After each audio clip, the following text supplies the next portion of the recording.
Bonjour à tous et bienvenue dans ce nouvel épisode de Vive la Vendée et c'est le dernier dédié à cette foire de Maillezais, dédié surtout à la période des fêtes de Noël. Bonjour Jérôme. Bonjour Anaïs. Tu es donc le fondateur de la compagnie L'Arc-en-Ciel, c'est ça? Fondateur de la compagnie L'Arc-en-Ciel, artiste, metteur en scène, enfin pas mal de casquettes différentes. C'est-à-dire que là sur cette foire tu t'occupes en fait de tout ce qui est lié au feu et il y en a beaucoup pour le coup. Alors sur la foire cette année, on est surtout sur une installation de feu et de lumière. Donc oui, on a plein des braseros, des fleurs, des arbres, tout un univers, ce qu'on appelle un autre monde qu'on a créé dans le bas de la foire de Maillezais. C'est spécifique à cette foire, tout ce travail-là lié au feu, parce que je sais pas, je pense à d'autres événements ici en Vendée, j'en vois pas autant. Eh ben, on sera au logis de la Chaboterie la semaine prochaine, mais l'installation de feu, c'est comme un spectacle, sauf que du coup les gens, au lieu d'assister à un spectacle fixe, ils vont déambuler eux-mêmes à leur gré dans les installations. D'accord. Et pourquoi tu es habillé en Indiana Jones? Je t'ai pas demandé dès le début. Pourquoi je suis habillé en Indiana Jones? Parce que du coup, on nous a demandé une création cette année, c'est la parade de la création. Voilà, c'est une parade pour la naissance d'une étoile. Et du coup, je joue le rôle d'un guide voyageur, d'un guide qui va amener la caravane dans l'autre monde. L'Arc-en-Ciel. Alors l'Arc-en-Ciel, ça remonte à 2000. Donc déjà, il y a déjà bien longtemps. Fort longtemps, oui. Ouais, dans les années 2000, du coup, j'étais en master de lettres modernes. J'ai travaillé sur le conte et les arts de la rue. J'ai créé une compagnie, un spectacle, en me disant, allez, je ferai mon master dessus. Puis au final, j'ai jamais fini le master et la compagnie continue d'exister 25 ans plus tard. Voilà. Donc maintenant, la compagnie, elle a grandi, elle a créé une dizaine de spectacles de feu, elle a des spectacles de lumière, des installations de feu, des spectacles de contes, des parades, de journées sur le thème de l'eau, enfin tout un tas d'univers différents qui se sont succédés toutes ces années. Et qui sont ces Il y a personnes 10 intermittents à peu près, ce qu'on appelle des danseurs de feu dans notre langage. Il y a des comédiens, il y a des techniciens aussi qui travaillent la lumière, des techniciens qui travaillent le son. On a une salariée fixe qui fait tout l'administratif. Voilà, plus d'une dizaine de personnes. D'accord, elles sont formées par des études bien spécifiques, au contraire. Il n'y a pas d'études pour devenir danseur de feu. Il n'y en a pas? Alors il y a 25 ans, tu allais rencontrer les gens, tu allais les voir, tu discutais avec eux, tu allais dans des conventions de jonglerie pour apprendre et partager ce savoir.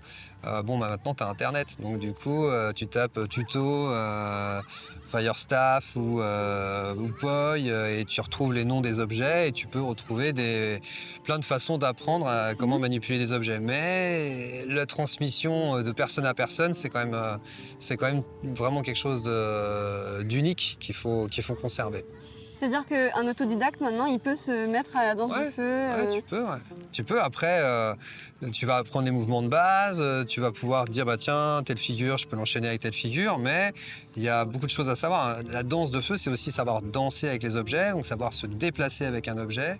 Et ça, c'est pas toujours bien expliqué dans les tutos. Ouais. Il y a des risques dès qu'on fait un spectacle de feu, il y a toujours un risque, ça c'est sûr. Les gens nous disent mais vous vous brûlez jamais? Si. Ça arrive souvent. Ça peut arriver. Ouais. En fin de compte, le but du jeu, non, parce que le but du jeu, c'est d'arriver à bien maîtriser son objet. Et quand on maîtrise bien son objet, et du coup, on ne se brûle pas. Si je fais une erreur de trajectoire dans ma manipulation, si je peux le prendre sur le bras ou la tête, forcément, ça peut être compliqué. Il y a aussi peut-être la sécurité par rapport au public à gérer. Alors, notre rôle à nous, c'est pas de s'occuper de la sécurité du public. Faire attention. L'installation, elle existe. Après, oui, les gens, il faut qu'ils soient suffisamment responsables pour pas se jeter dans un brasero. Voilà. Après, on n'a jamais eu ce cas-là. C'est une création qui date de 2018. Jusqu'à maintenant, on n'a jamais eu de soucis.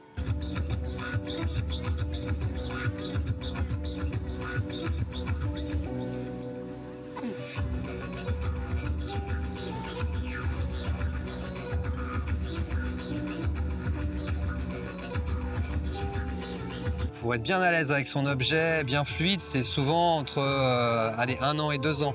minimum, mais en travaillant un peu tous les Le jours. même numéro pendant 1 an ou 2 ou... Non, mais l'objet, parce l'objet. qu'en fin de compte, on peut danser avec le feu, avec plein d'objets différents. Ça peut être des bâtons complètement enflammés où on met que la main dedans, ça peut être des cordes de feu entières, des éventails, ça peut être des robes de feu, des crêtes de feu. On peut tout imaginer, on peut tout mettre en feu. Et toi, dans ta compagnie, c'est danser sur n'importe quel thème ou il y a quand même un fil rouge? Alors l'arche en selle au départ, c'est l'arche plus loin en EN, plus loin selle et SEL, l'arche en selle, voilà. Sauf que du coup, c'est un jeu de mots avec l'arche en selle. Et c'est un univers plutôt axé sur la mythologie celtique. Et on a beaucoup resté là-dessus, on a beaucoup travaillé sur cette mythologie-là.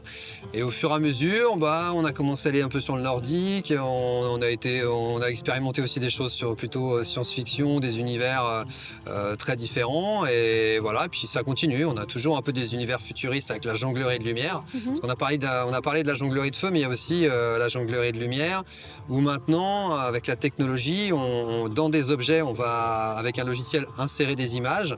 Et lorsqu'on va manipuler ce bâton ou ces poils, ça va restituer l'image qu'on a intégrée. Donc du coup, à des moments, on peut avoir des colombes qui volent au-dessus de nous, on peut avoir des feuilles qui volent au-dessus de nous, etc.